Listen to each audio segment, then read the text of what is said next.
the government has no business telling people they can't have a small yard or a small house.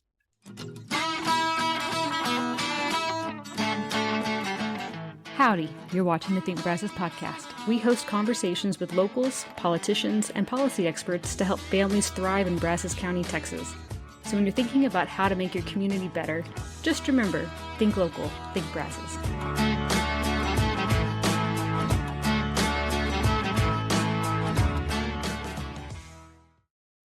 This is the Think Brazos Podcast, and we're joined today by Salim Furth, who is the Senior Research Fellow and Director of the Urbanity Project with the Mercatus Center at George Mason University. We really appreciate you coming on, Salim, and we want to talk about state-level housing bills. So, yeah, thank you for coming on. Great to talk to you again, Charles. Yeah, it's been a few years. So, yeah, first off, for those that haven't been really focused on the legislative session this go around, 2025, every 2 years, the Texas legislature meets. And so this year is one of those years where it's real busy. A lot of bills coming in. I forget the exact number, but I think something like 4,000 or more bills have been filed. But there's a number of housing related bills. So we kind of wanted to talk about that today. Let me back up. I meant to ask you this first. What is the Urbanity Project? And I apologize for not asking that first. Yeah, that's just our name for the sort of zoning and housing research group. So I'm trained in urban economics, and we study the economics, the law, and the planning around cities, and we think a lot about housing markets and how zoning and other local policies are sort of impacting the affordability and attainability of housing nationwide.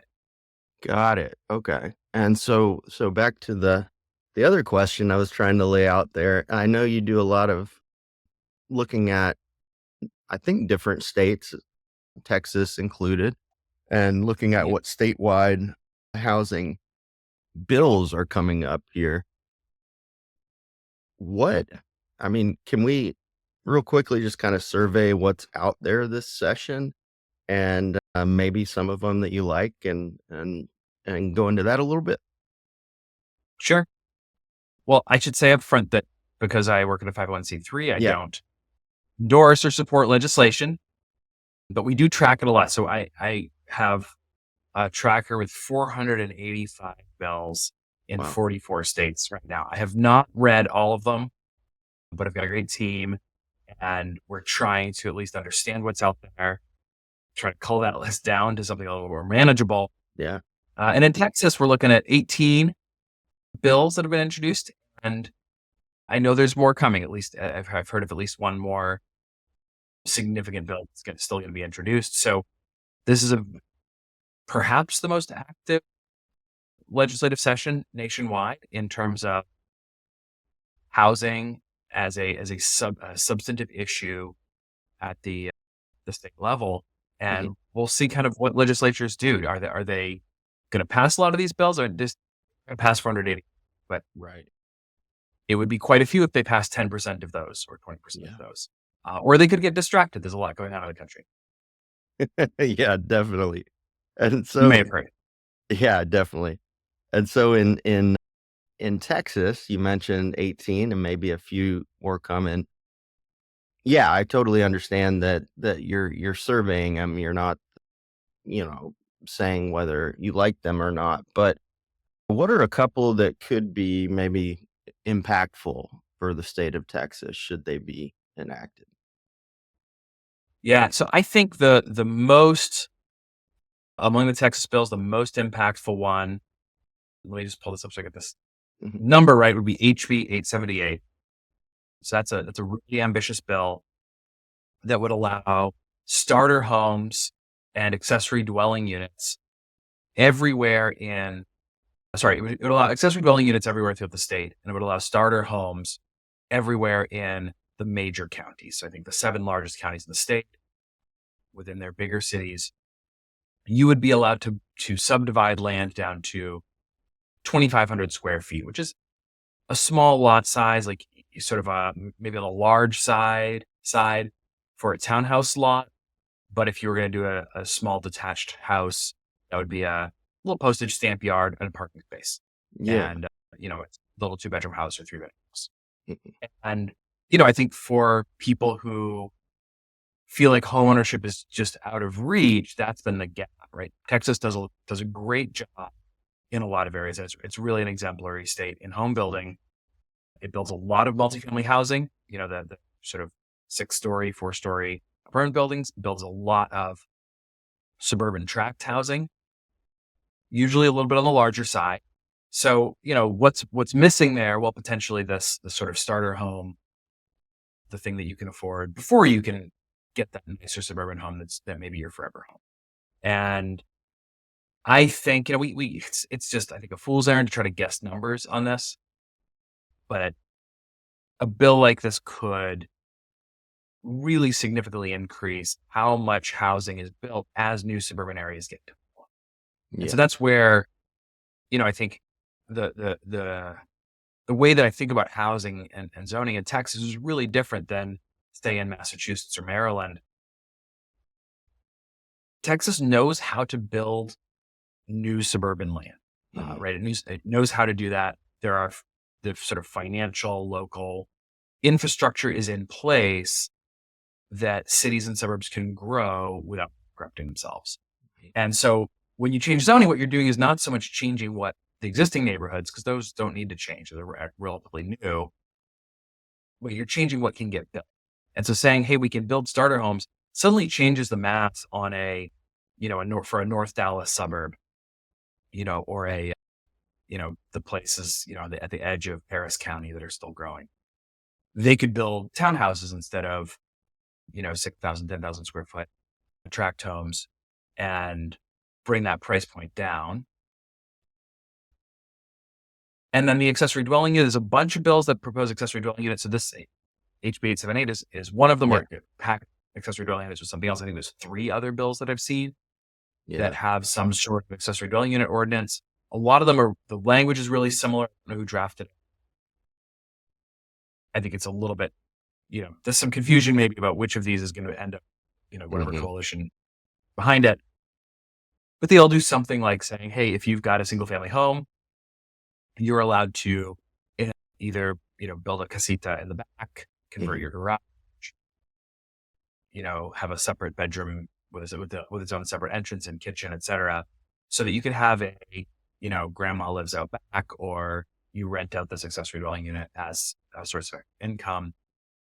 So those could be available wide. That's the kind of thing that not too many of those, unlike tract homes where you build lots and lots of them all at once. Right. Accessory dwelling units are built by homeowners in 1s and 2s. And, what you'll see is a very gradual, very small number, but they're spread everywhere. And so it's kind of a real benefit of saying, hey, you're not going to get new tract homes in a mature built out suburb, but you could get a few accessory dwelling units, and that would help create some new options in a place where there's not a lot of land left. Okay. And as far as I understand it, the ADU, the accessory dwelling units, in a lot of towns in Texas, you can build those already, but you can build them, I guess, and allow family members to move into those, but not necessarily, put them out for rent. So are these bills regarding that, are they focused on being allowed to rent them, or what's kind of the focus there? Yeah. So I think policy is all over the place. Texas is a big state. So I think 3 out of the 4 are clear that you would be allowed to rent them out. I do think they say that localities would retain the freedom to block condo sales. So you couldn't build an ADU, turn it into a condominium, and sell it separately to them. Right. But you'd be able to rent separately, and the owner wouldn't have to live on the property, which is really important, I think, for getting financing. The bank doesn't want to get stuck with an unrentable housing unit. That makes sense. So, and the other thing with accessory dwelling units is these get built anyway, whether they're legal or not. And it's important to recognize that, like, informal, sort of sub-legal renovations, improvements, those happen all the time. And instead of, acting like, well, if we just make it illegal, it's never going to happen, say, hey, this is probably going to happen. The more of it that we can bring into the daylight, the better for the community. You can then levy taxes, so that unit sort of pays its way. You can send in building inspectors, make sure that the residents are going to be safe. And you can, kind of do all the normal rental regulation. If there's a nuisance, you can deal with it more easily. It's better to have things in the daylight than to sort of push them, behind. Yeah. And, I think a lot of people, especially in rural areas, are shocked to find out that they would not be allowed to put a second stove on their property, right? Like, Yeah. the government is like, I only have one. That's what it amounts to, is it's counting stoves. Hmm. And so, like, saying, hey, we're going to now make it legal for you to have a second stove. And, as appropriate, we'll tax you and building inspect you and do all the normal things we do for a illegal renovation. To me, that's a clear gain over the baseline where this stuff happened, but it's in the gray zone. Okay. So when we're looking at that, the I guess what you would call minimum lot size side of the bills, and then the ADUs, what do you think this could potentially do if some of these bills pass in these areas for housing affordability, attainability for families in Texas? Texas has been, again, a national leader on keeping housing within reach. And you see that in the migration numbers, right? So people are moving from the Midwest where wages are frankly about equal to Texas. Texas is not a big edge on that. But how you can get better housing for the same price in Texas than you can get in the Midwest. Or if you're coming from one of the coasts, well, you can get much better housing at a much lower price. You do take a wage cut, but relative to your wages, the cost of living is so much lower. It makes a lot of sense. So, I grew up in Boston, and two of my best friends actually three of my best friends growing up now live in, respectively, in Houston, Dallas, and Austin. And, it's just like, that is a very normal move now for people from the coasts to make, is you kind of look around the country and say, like, well, where I'm living, I'm not going to be able to afford a reasonably nice house with a reasonable commute where I can have the family that I want to have. So I think that's the really important baseline, is that Texas has been really good at this, and we don't want to break what policymakers shouldn't break what's working. Yeah. Obviously, prices have risen in the last several years. Sure. And so I think of these kinds of legislation as playing defense a little bit. There's maybe a universal tendency in local zoning to get stricter over time, right? So places usually start with pretty permissive zoning and say, hey, we're a small town, build whatever you want. And then as they get bigger, as they have more congestion, they start to say, well, we don't like this, we don't like that. And they make it, harder to build this, harder to build that, little by little. As that adds up, there needs to be some kind of pushback. Otherwise, you kind of ratchet into the situation where the coastal states are in, where we can't legally build the kinds of neighborhoods that we live in. Like, literally, the homes that we live in are no longer buildable. If you somehow found 5 acres of land, you wouldn't be allowed to build what your great grandfather could build. And so kind of pushing back against that regulatory ratchet and sort of saying, hey, we've been good at building, modestly priced family housing. We're going to keep doing it. And that's really valuable. And then some of it maybe is thinking about getting into that second generation. Texas is most of Texas is a relatively newly built area. So it hasn't gone through as many generations of, hey, there was a building here for 100 years. It was time to tear it down. And what are we going to do next? So some of the other bills that I've been introduced in Texas are about adaptive reuse of apartment buildings or, defunct commercial areas. And that's important to think about as more of the sort of edge cities and suburbs are going through that, second generation, maybe third generation development, where something that was, the brand new shopping center in 1970 is now, been passed over and has low rents and vacancies, and being able to kind of bulldoze a site like that and say, all right, we're going to allow, multifamily housing or mixed use housing, townhomes, stuff like that here. And if a developer has the money, they can come in and clear the site and build something new. That's important for cities that are reaching that not everything is new anymore stage of life. Right. Yeah. So, something that we see quite a bit in Texas and probably other states as well is a question comes up quite a bit when people are looking at state level housing policy or any policy. And that is, why go at it the state level? You hear things like local control is important. I'm interested to hear your take of why should Texas go the route of state level reforms as opposed to maybe municipality by municipality? It's a really good question. People start from different places here. I would say I'm a local first, state next, federal never. Mhm. Is kind of where I'd stand. I mean, there are federal policies that the federal government already does, and they should optimize Yeah. those, but they shouldn't be involved in zoning. Legally, the state controls the police power, which it delegates to the localities, and that's where the power to zone comes from. And I think states have some responsibility in that they enormously encouraged zoning in the mid 20th century. So the state, and actually the federal government as well, said, hey, we want you to do zoning. You should all be planning things top down. Central planning is the rational way to run an economy. The truth of that was completely wrong, and all the economists who said the Soviet Union was going to overtake the U.S. were wrong, because central planning is less efficient, not more efficient, than a private market. So this kind of everything should be planned mentality, that gave us zoning. Zoning today doesn't honestly have much to do with its parentage, but that's where it came from. And I do think the best and most interesting zoning policies and reforms, they do come local. Right. So if you look at what Houston has done to allow the sort of detached townhomes in its central neighborhoods, that's been phenomenally interesting. It has also removed parking restrictions throughout the core of Houston, and getting ahead. The state is never going to lead; the state kind of follows.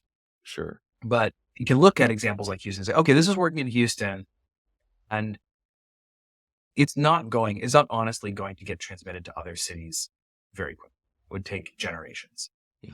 And so I do think there's a role for the state to say, hey, we've seen what best practices are, and we are going to institute, especially in this area, bias towards respecting property rights. Yeah. Right. So unless there's a compelling reason for a locality to make something illegal, there are some basic things that should just be legal. Right. So should I be allowed, if I'm a good citizen who's not creating a nuisance on my property, should I be allowed to build a house to live in on my property, even if the property is pretty small? Right. To me, as a property rights thing, that's just wow, what is the deal? What's the thing that an extra 1,000 square feet of yard space was going to make me a better citizen? That's really different than being allowed to run a large business that has several thousand cars a day coming in and out, right? Where that impacts my neighbors by creating a ton of traffic. But I have one house on one lot. I come and go a couple times a day, right? That there's just not an impact on my neighbors there in any sort of safety or quality of life way. So, I think the state legislature, it has a role in transmitting the innovations that you get at the local level, and protecting property rights, right? Ultimately, the most local level is you. And so in places, cases like home-based businesses are another area where I don't think there's a whole lot of economic impact of home-based businesses. These are not big concerns. But from a freedom perspective, people should be allowed to run a home-based business. And if there's no pollution or traffic, it's just not their neighbor's business. They are filling out tax forms or, selling pottery online. This is fine. And then I wanted to ask you, since your organization does study more states than just Texas, I kind of wanted to hear state level reforms in housing. What are some other states that you've seen in past legislative sessions that have had some real successes in terms of housing attainability, that kind of thing? Yeah. So California's gotten the most attention. I think the California situation has gotten really interesting, where advocates got a lot of bills passed, but they did so by making some pretty big compromises in the substance of their bill. So instead of just saying, hey, we're going to give people property rights to do basic things on their land, they took a very California approach and said, well, you can build housing on your land if you pay above market wages and earn below market rents. Well, not surprisingly, that's produced approximately zero housing. And so now the advocates are stuck in a situation where the bills that they supported aren't delivering, and they have to kind of go with hat in hand with the same legislators and say, hey, we told you to support this and that would create a lot of housing. It didn't. It turns out that we need to, clean the bill up. And that's hard. It's hard to go back to people who you've asked for a favor from for the same favor again. So I think California is going to be a tricky one going forward. Things are a lot cleaner in a place like Montana. 2 years ago, they passed sweeping changes to the way land use is done there, and they're back for more this year. Honestly, 2 years is too short of a time to say oh, that's really changed home prices, or we've seen a radical change in how business gets done. The business of building is slow, and it has been a very slow market the last 2 years with high interest rates. So you kind of try to set up optimal policy for the long term. You don't get a lot of immediate feedback on whether a policy is working in this area. I think that is a hard part of making law here. Other states, Florida has had some success. They like Texas, they've been a generally pro-building state for a long time, but they've got now thousands of units in the pipeline from their bill that allowed residential development in commercial zones. The way they did that worked for them because of some other legal architecture they have. I don't recommend trying to copy and paste Florida's solution unless you sort of take their whole other architecture, but it clearly worked in their context, and their government. So wages are actually pretty low in Florida. Their government put a lot of taxpayer money behind it as well. And sort of said there's big tax write-offs if you make workforce housing affordable at the 80% of the area median income. And those tax credits are quite generous, and that has helped to generate a lot of activity there, and even converted some projects that were supposed to be kind of luxury market rate to luxury affordable, whatever that means. So there's a bill that, this podcast is supported by our local Habitat for Humanity. And one of the things that we're working on is a workforce housing bill where the state puts some incentives in the front end, but also uses the bill, the program it wants to create to incentivize things that the builders have really been asking for, that things like training up electricians, plumbers, that kind of thing, to be able to kind of meet the needs. Because one of the complaints we've heard from a lot of builders in Texas and elsewhere is that the trades just aren't there where they've been in past years. Have you seen any bills like that in other states that kind of couple? I know I'm kind of throwing this on you because I haven't shown you the bill, but those ideas of trying to couple affordable housing with training up those in the trades and that kind of thing.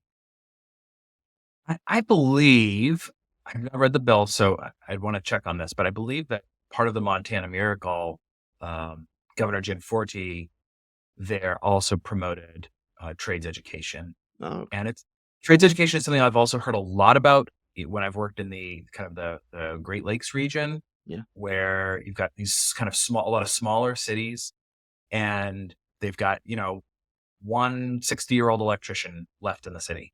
And, when he retires, there's nobody behind him. And that's the thing that folks from that environment are really worried about. That's clearly, kind of an education and workforce issue, and it affects housing. I don't know anything about it. I applaud those who are working on it. I think it's incredibly important. And there's also clearly a societal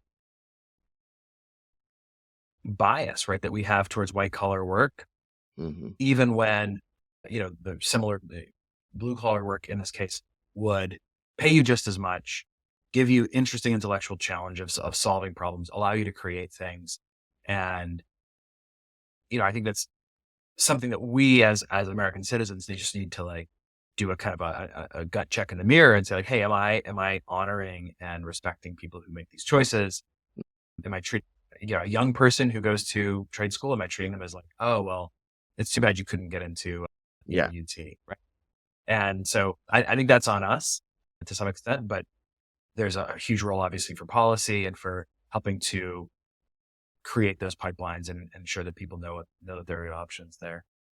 Yeah. So then lastly, I just kind of wanted to ask you if you're even allowed to give this kind of advice. If you were to be talking to policymakers in Texas about state level policy, generally speaking, what advice might you give them to look at? I know that's a very broad question, but I'm just curious. Yeah. Wow. Great question. I mean, the kind of like the dream scenario for property rights people is Yeah. a bill in Montana that died this year already. But Okay. that would have basically said, if the government can't impose any property rights restriction unless it shows that it is related to health and welfare, or sorry, health and safety. So not welfare is too vague. So welfare can be like, well, the aesthetics of our city or something like this. Not welfare, but health and safety, and that it's the least onerous way to achieve that end, right? So the burden to regulate moves from the regulated to the regulator, where the regulator has to say, hey, I'm sorry, I have to put this restriction on you because if you build that factory there, people are going to breathe unsafe air. Okay, all right, well, what if I could build a factory here, but I could treat the air? All right, well then maybe we have a debate, as opposed to, well, you can't build a house there because some planner in the 1950s thought that every family should have a yard of XYZ size. So that's kind of like the holy grail for if you come at this from a property rights angle. Yeah. More narrowly, just on zoning. Look, I think in Texas, especially where there's so much outward growth, the cities are still growing, they're booming. Removing minimum lot sizes and parking minimums, those are the big two. If you can get rid of those and you sort of say, hey, you decide how much parking you need on your property. It's Texas, right? Like no one's like giving up their cars anytime soon, but like how much parking? Well, that's a question. That's an open question. And the government is not in a position to know how much. And then minimum lot sizes, the government has no business telling people they can't have a small yard or a small house. And in fact, generally when we see that, it's kind of a snob zoning effect. So getting rid of those things and saying, hey, this show runs itself really well. Texas has really good institutions for getting the fiscal, the financial side right, so that no one is going broke. No city is getting ruined when development happens. That's really important. And I think that's something that's really, really underrated in other states that I never want to lose sight of when I get to work in Texas. Yeah. Well, Salim, is there anything else you wanted to mention before we sign off? Look, this is all happening in a federal context where there's a lot of uncertainty, right? Tariffs are going to raise prices of building materials. Immigration law might make workforce harder to find. On the flip side, there might be some things that become easy, right? It might be easier to permit energy projects or to understand what the rules are for federal stormwater runoff and wetlands. We don't know a lot of that, and I think there's a chance of builders taking this year sort of wait and see and pausing some people pausing their investments. So I think it's really important to kind of keep a half eye on that, but not get too distracted by it. That's I live in Washington, right? So my challenge this year is the opposite way. It's, hey, don't get so paralyzed by trying to follow what are all the changes coming with the new administration. We just have to do our work. Me as a researcher, you and others as builders, and then local governments and legislators just do their work of managing the responsibilities that they have. And, hopefully this is all going to sort itself out and the next decade will be even better than the past one. Yeah. Well, really appreciate you coming on the podcast. This has been Salim Furth with the Mercatus Center on the Think Brazos Podcast.